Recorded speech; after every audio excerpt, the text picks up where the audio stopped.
In the last video, we had made it all the way across the St. Lucie River in some crazy winds, and we had found this place to spend the night. I can't say it was the best night of sleep I've ever had on a boat, and the very next morning, it was time to head north. Back on the way. Early in the morning. The sun was showing itself, but it's pretty gloomy today. We're approaching the Indian River. It was predicted that the winds that we had recently experienced were not going to lay down. So, there was no time to celebrate the fact that we had made it to the East Coast. We just pushed ahead into the wind, past bridges and power lines, looking for a safe place to park the boat. We have made it to Fort Pierce, where we're going to stay for a couple of days. There's a few marinas around here, and up here there's a mooring field. So it's blowing pretty hard. We thought about dropping anchor somewhere, but instead we're going to spend a little money and get a mooring ball and stay tied up here for a couple days. Mike and I are fond of just dropping anchor for free, but in this wind, a mooring ball would ensure that we don't drag anchor. A much better option. Closest to that land, it should be less wind. To the right of that catamaran? Yeah, I'm going to use up here and look at it to depth and all for you. I can catch the one further back. Although the wind was howling, and this was the first time I was ever going to be picking up a mooring ball, I knew the concept, and I wasn't terribly intimidated, especially since I had an extra hand on board. We can anchor for free right up there where you sell the boat anchor. If this comes with the amenities of the marina, I guess it's worth it for a few days.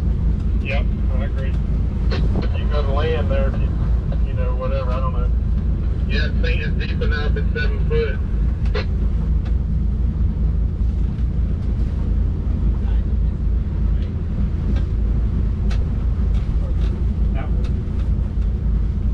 Yeah, this way it'll be yes, under the anchor. There's one just behind the cat. Seems easy enough. I think so.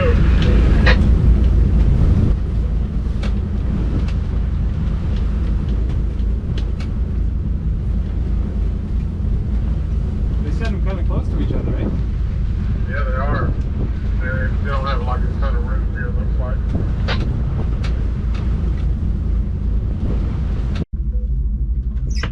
So the concept is you have a line tied off, you pick up the mooring, you slide the line through the hole, and then you tie it off. Simple, easy. Before long I realized something had to be wrong.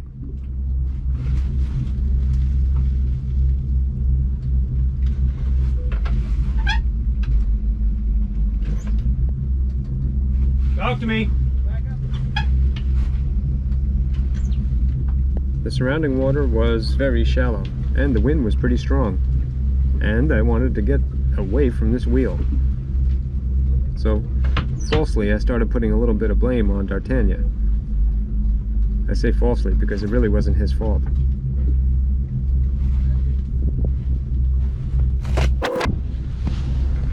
Grab it, man! You call yourself a fisherman? It doesn't have a loop on it. At this point, we should have just floated away. But D'Artagnan is persistent. Fuck. See it? You did what? Fuck. And that's a bit unfortunate because he amazingly did grab the mooring ball, but from a part that probably shouldn't have. No rope on this one. And the boat hook was now in the water. Yeah, hold on. Get on the back of the boat. If you watch the winds, you can see that it's coming left of forward, and it seemed consistent enough that I risked going up alongside to see if we could reach over somehow and get that pole back. Probably wasn't the best idea, because winds sometimes shift. On the way here, while retrieving Mike's kayak, which had busted free from his boat, I had run over the painter line which pulls my dinghy, so I was already in a foul mood. Hi.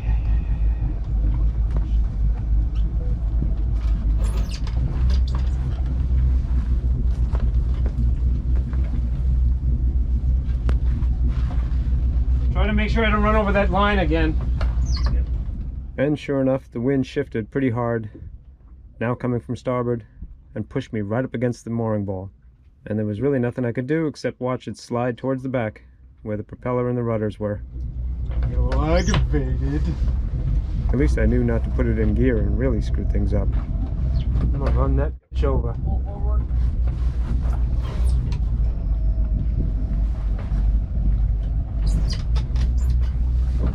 Now what do I do? I bet I'm gonna pivot right on it.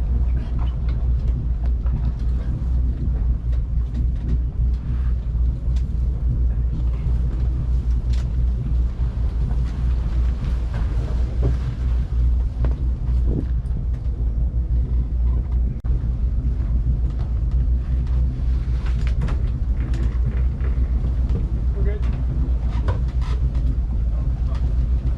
Yeah. Yeah, see when you pull the...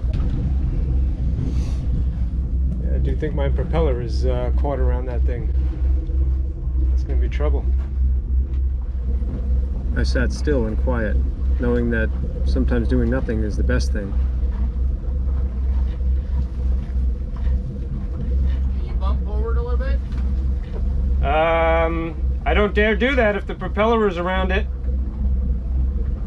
Alright. Let's see if I can.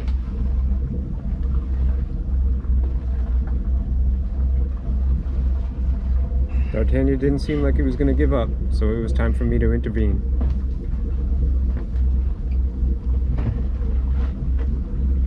Alright, I'm tired of letting him suffer. Alright, Bubba. What you gotta do is you gotta unhook this and walk it around to the starboard side of the boat. You know what I mean? Yep. Just do it one at a time. Just do this one first. My plan was to take the dinghy and try to attach it to the front of the boat and use it to pull the boat free from the mooring. If it worked, I had to be on board, so D'Artagnan had to be the guy to do it. At first, he was a little squirrely up there with the tiller handle in his hand, but soon he got a hang of it, and it looked like it might work. Awesome. Keep it going. All the way around. You got 180 degrees to go. You gonna handle it by yourself or come over? I got 10 pulling me around, pivoting me off of this thing. Copy that.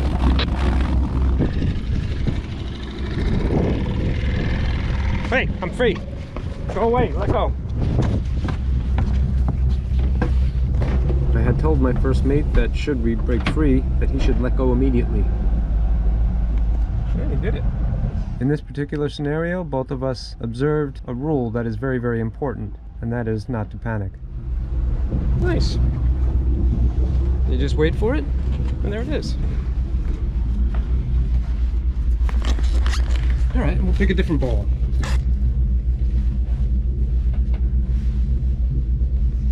Be a different one here somewhere.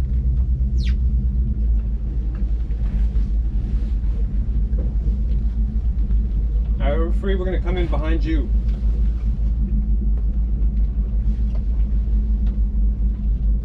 That mooring ball did not have a loop on it. Yeah, 10-4. I felt like I was giving my buddy the full experience. He was getting to see the working part of being on a boat, Check that one. Make sure it's not screwed up too. along with the fun and the excitement. Here I just pulled up to the mooring ball like I normally would if I was by myself, except he was there to help me out, and we got the job done. Later on, he had told me that he had a blast.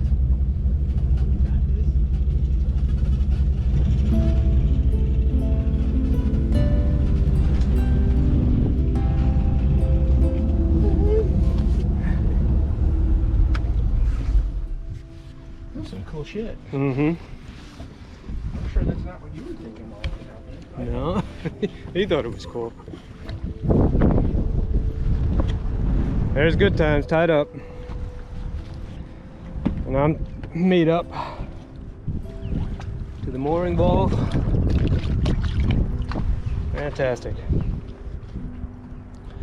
Although it is my first mooring ball, I'm not going to take full blame for the screw up, because that first one had a busted eyelet.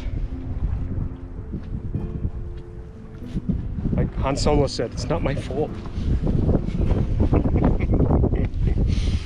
Oh, I'm sure I look very frazzled with the wind and the hair.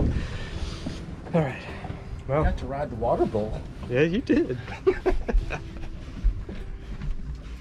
Well, my first experience at a mooring ball was memorable, to say the least, and actually pretty cool.